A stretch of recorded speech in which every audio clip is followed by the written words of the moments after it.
कटनी जिले के सलीमनाबाद में मुख्यमंत्री डॉक्टर मोहन यादव ने संदीपनी विद्यालय के लोकार्पण कार्यक्रम में सहभागिता की। इस अवसर पर उन्होंने कहा कि संदीपनी विद्यालय गुणवत्तापूर्ण शिक्षा के प्रमुख केंद्र बनकर उभर रहे हैं। बेहतर शैक्षणिक वातावरण, आधुनिक सुविधाओं और उत्कृष्ट शिक्षण व्यवस्था के कारण अब अभिभावकों का सरकारी विद्यालयों पर भरोसा बढ़ा है। उन्होंने कहा कि यही वजह है कि बच्चे प्राइवेट विद्यालय से निकलकर सरकारी विद्यालय में प्रवेश ले रहे हैं। मुख्यमंत्री ने प्रदेश के प्रत्येक विद्यार्थी को गुणवत्तापूर्ण और आधुनिक शिक्षा उपलब्ध कराने के लिए राज्य सरकार की प्रतिबद्धता भी दोहराई। विद्यालय क्या बढ़िया लग रहा है। बच्चे प्राइवेट स्कूल से निकल करते सरकारी स्कूल में और हमारी सरकार भी अब बच्चों के लिए किताबें उनको जाने के 4 किलोमीटर से दूर का हाई सेकेंडरी स्कूल है, तो अपनी साइकिल है, उनके अपने पहनने के लिए गड़बे और बच्चे काम करे तो स्कूली और 85% नंबर ला तो लेता। अरे क्या जोरदार ऐसा लग रहा है वाकई में ये रामराज्य का समय चल रहा है। लेकिन आज तो बच्चों की कितनी बात कर रहे करें।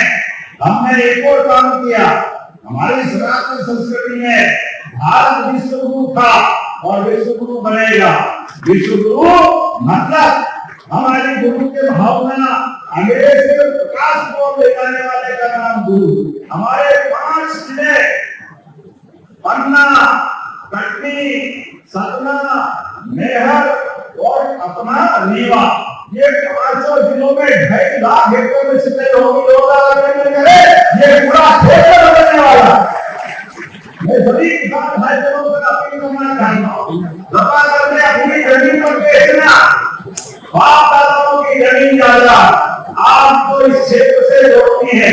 आपके लिए बेरोजगारी का नहीं, ये पूरा क्षेत्र पंजाब हरियाणा को पीछे छोड़ेगा। पंजाब हरियाणा को इतना अच्छा सिंचाई का रकबा बढ़ेगा, खेतों को पानी मिलेगा, पीने का पानी गांव में मिलेगा और गौ के लिए भी पानी मिलेगा।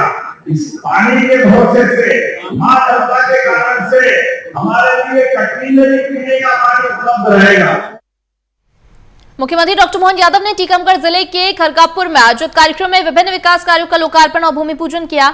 इस अवसर पर उन्होंने जिले को करोड़ों रुपए की विकास परियोजनाओं की सौगात देते हुए कहा कि प्रदेश सरकार गांव, गरीब, किसान और युवाओं के सर्वांगीण विकास के लिए लगातार कार्य कर रही है।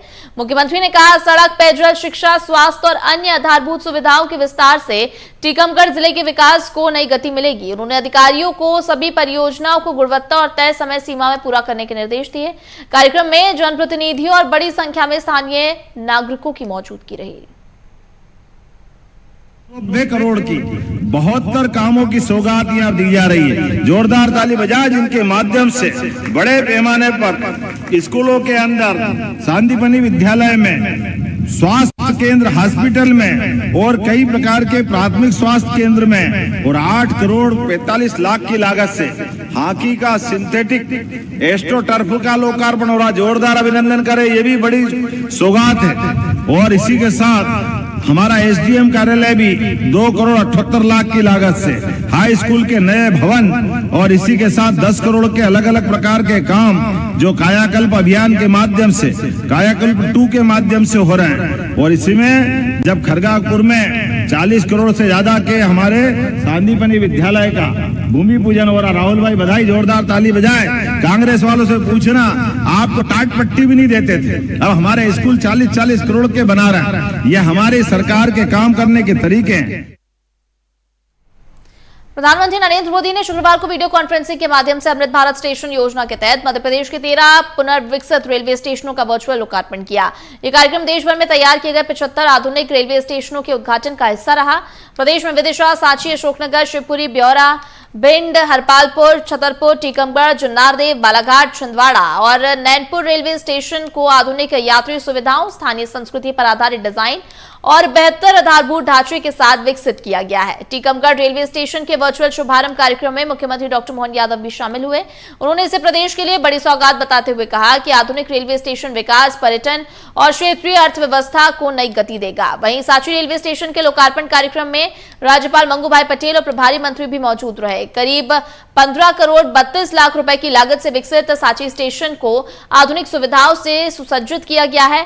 अमृत भारत स्टेशन योजना का उद्देश्य देश भर के रेलवे स्टेशन को विश्व स्तरीय सुविधाओं और स्थानीय पहचान के अनुरूप विकसित करना है। रेल यातायात को बढ़ावा देने की आवश्यकता है। ऐसे में हमारे इस बुंदेलखंड की धरती पर टीकमगढ़ के स्टेशन का लोकार्पण हो रहा है।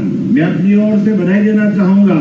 उल्लेखनीय है, खजुराहो के अंदर पर्यटन के माध्यम से भी खजुराहो की पहचान अलग प्रकार की है। हम कोशिश कर रहे हैं कि वहाँ और विमान उड़े, नए स्टेशनों की सौगात की शुरुआत करवा रहा है और आनंद के साथ अपने वर्तमान के समय में अपनी प्रसन्नता व्यक्त कर रहा है। तो आइए हम सब मिलकर के यशस्वी प्रधानमंत्री के नेतृत्व में टीकमगढ़ को भी आगे बढ़ाएं और लगातार एक के बाद एक धीरे धीरे करके एक नहीं अनेक क्षेत्रों में हम आगे बढ़ रहे हैं। महाकौशल से विंध्य और बुंदेलखंड तक नर्मदा का पानी पहुंचाने का करीब 17 साल पुराना सपना अब साकार होने जा रहा है। नर्मदा का पानी विंध्य में पहुंचाने के लिए बनाई गई लगभग 12 किलोमीटर लंबी देश की सबसे लंबी स्लीमनाबाद वाटर टनल तैयार हो गई है। शुक्रवार को सीएम डॉक्टर मोहन यादव ने कटनी पहुंचकर परियोजना का निरीक्षण किया। इस जल सुरंग से प्रदेश के किसानों को सिंचाई की सुविधा मिलेगी, पेयजल आपूर्ति सुदृढ़ होगी और कृषि और ग्रामीण अर्थव्यवस्था को नई गति मिलेगी। साथ ही बरगी बांध का पानी पहली बार कटनी, मैहर, सतना, रीवा और पन्ना जिलों तक पहुंचेगा। परियोजना से करीब 1450 गांवों को लगभग 2.5 लाख हेक्टेयर भूमि को स्थायी सिंचाई सुविधा मिलने का दावा है। वहीं प्रारंभिक चरण में लगभग 1,85,000 हेक्टेयर क्षेत्र को सीधे लाभ मिलने की संभावना है।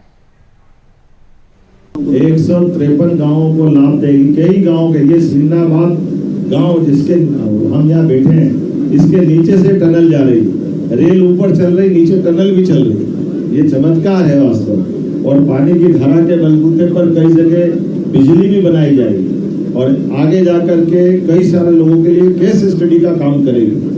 इतनी कठिन चुनौतियों के बावजूद भी हमारे राज्य के अधिकारियों ने, एजुकेशन डिपार्टमेंट ने इसको पूरा करने का जो हिम्मत दिखाई, मैं उनको भी बधाई देना चाहूँगा। कई मित्रों के माध्यम से इसकी चुनौतियों के बीच हिम्मत दिलाने की जो बातें आई वो भी महत्व की। उल्लेखनीय है कि ये टनल के साथ हमारा ये मध्य प्रदेश का इरिगेटेड एरिया का जो संकल्प है, कई प्रकार की चुनौतियों के बावजूद भी टनल का निर्माण जारी रहा है।